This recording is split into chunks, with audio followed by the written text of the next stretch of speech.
Magandang umaga, ngayon po ay araw ng Linggo, July 21, 2024 at update po muli sa lagay ng panahon. Ayon sa Pag-asa, patuloy pa rin ngayon na minomonitor ang bagyong Karina na nasa loob pa rin ng ating Philippine Area of Responsibility. Lumakas nga ito at isa na pong ganap na tropical storm category.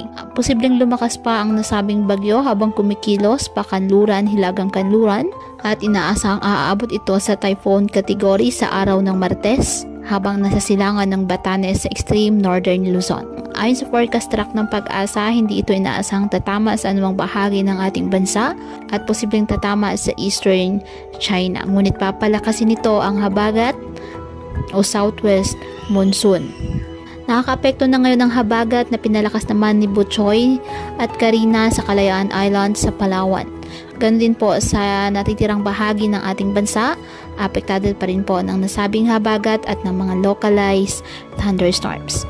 Sa Lunes, magsisimulang makaapektuhan ng habagat ang Calabarzon, Mimaropa, Bicol Region, Western Visayas, Bataan at Metro Manila ayon po sa Pag-asa. Hindi rin po inaalis ang posibilidad na magtaas ng signal number 1 sa extreme northern Luzon at ang silangang bahagi ng northern Luzon.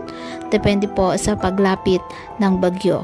Kaya patuloy po tayo na mag-antabay ng iba pa nating weather updates at sa updates po na ipapalabas ng Pag-asa hinggil po sa lagay ng ating panahon ngayong may minomonitor tayong isang bagyo.